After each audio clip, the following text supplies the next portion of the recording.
Hello, hello, hello, and welcome to our Dark Moon message. And I'm Katrina Messenger with a message. I always sort of chuckle when I think about that.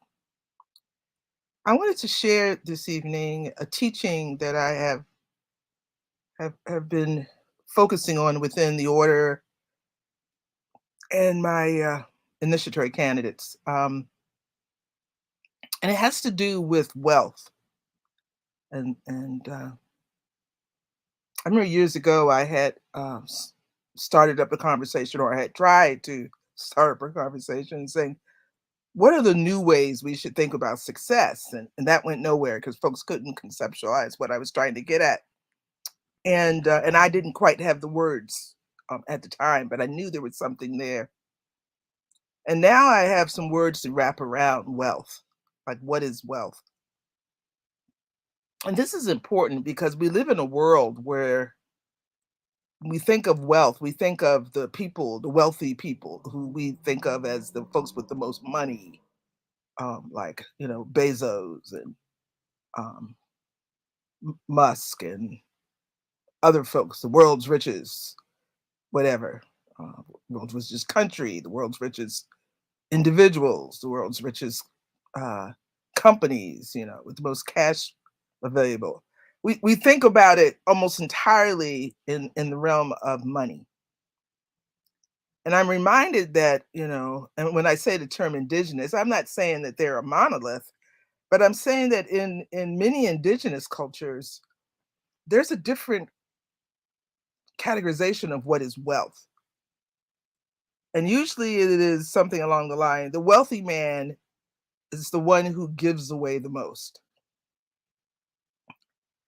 And so it's based on a premise that you're wealthy when you have stuff that's available to be given away. And that sounds so wonderful in theory. But when we think about it, we're like, we're not quite sure how that would work out. Like, I don't want to give away everything I own. I mean, I don't, I worked hard to get, you know, a sofa bed and some bookcases and toys for my cat. I'm not going to give those away just out of some idea of it being, well, this is how I prove I'm wealthy.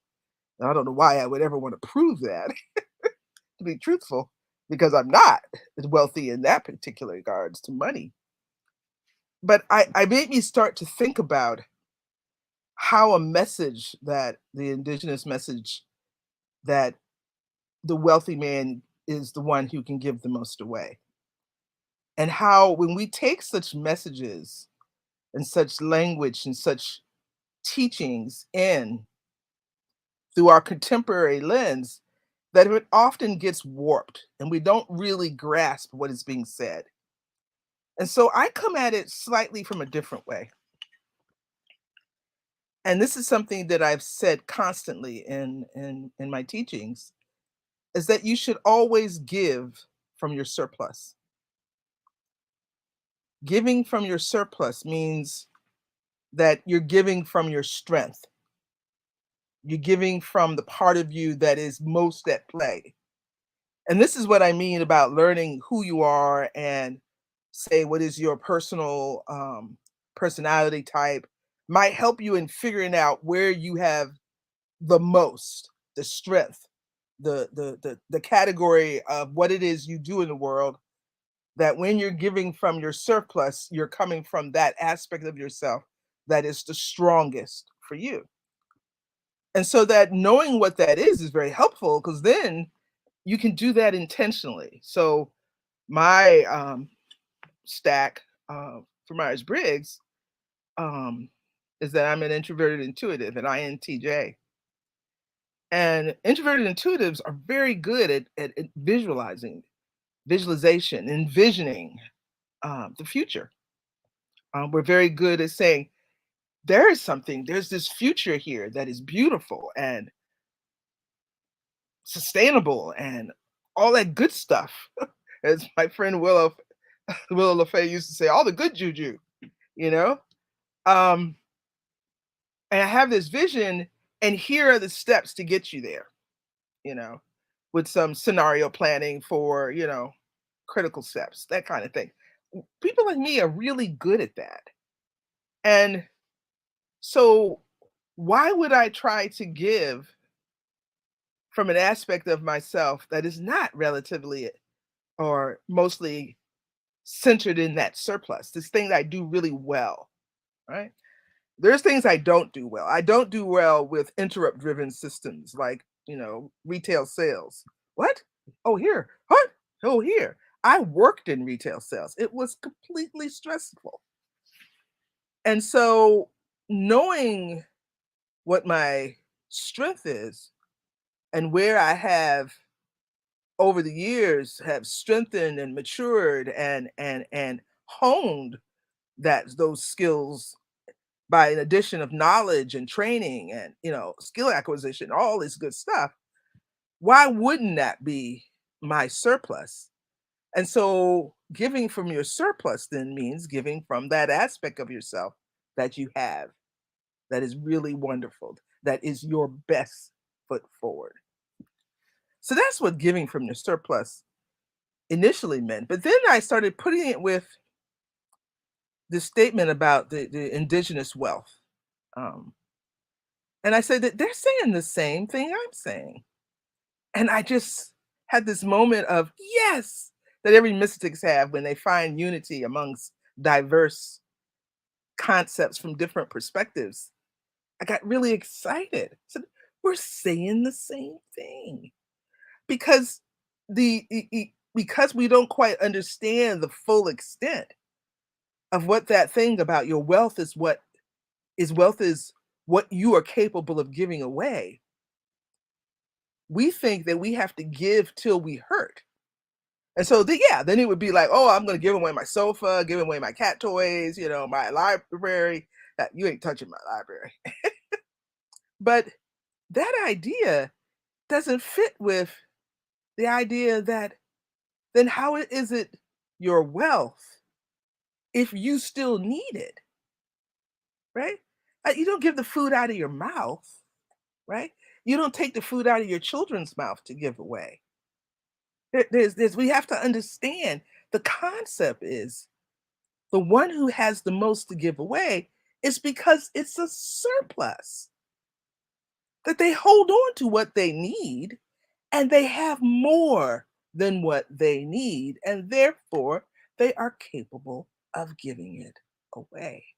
That is wealth. So when I that, and it's a sneaky one because I mean you really think about it, there's so much in there. Because think about it this way. I'm coming, I'm pushing 70, right? And so I started to think it's like, well, what is my wealth? What do I have in surplus that I can safely give away and not be in need? I mean, I can hold on to what I need and give the surplus. Well, one of the things that I realized that I've been giving away my surplus all these years with my teachings, my rituals, my books, my programs, my workshops. I've been giving away my surplus. And so it hit me that when I started thinking about, what is you get to be my age, you start thinking about issues of legacy. And I said, what is my legacy then? And I realized that my legacy was in the wealth that I gave freely. And so we have a project in the Order of the Elemental Mysteries where we're collecting all my teachings and putting them somewhere where they'll be available to those who might want to partake of it in the future. But here's an example of me really considering what do I have in surplus? And then determining that, oh, yes, and I've been giving it away. And then I am wealthy. I am so wealthy. And it changed my whole view of the world. It changed my whole view of myself. And it also helped me to hone that teaching of giving from your surplus always, because that means that you are, in fact, acting as the wealthy one. Remember that great song from Starhawk, We Are the Wealthy Ones? This is what we're talking about. When we give from our surplus, we are acting as the wealthy ones. And so then the question becomes, are you giving from your scarcity? Are you giving from the areas that you have in short supply?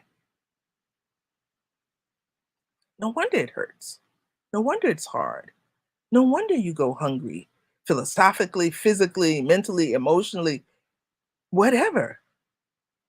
If you're not giving from your surplus, you're giving from the things that you need. You're literally taking the food out of your mouth, the food out of your children's mouth or your descendants' mouth. Think about that. And sharing it, that's not what you have in surplus.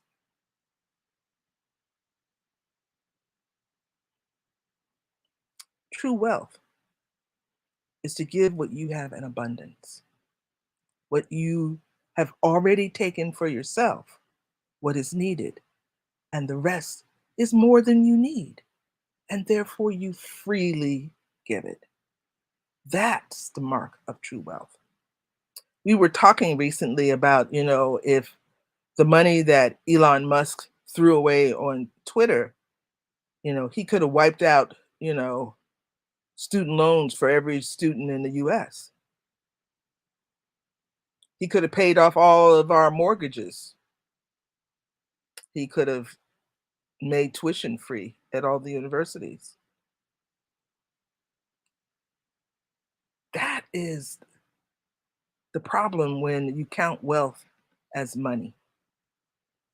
Because this very it's there's plenty of wealthy folks in the money side who give their money away. But if you ever tried to get a grant out of them, you know that they have stipulations and they're very, very specific about what they want you to do with their money. And so money is a difficult thing to use as a determiner of wealth in the true sense, wealth in the generative sense. It's far better to look at, I have all the tomatoes I need. And so the rest I will give away. Or I have all the tomatoes I need and some, and I'm going to set up a little stand and sell tomatoes because I actually need money. Or, oh, I have an excess of tomatoes. I'll see if the food bank can take them. I mean, there is so many ways to consider what is wealth. Consider what you have to give away. It's a deep teaching, and it's one that until you take the time to sit back and contemplate it, the impact of it is huge. I'm always trying to identify the generative uh, practices and thought forms and perspectives. Consider what you are wealthy with. What is your surplus? Can you hold on to what you need? And is there enough that you can give away? What is surplus? Speaking from one wealthy one to all of you wealthy ones. Good night.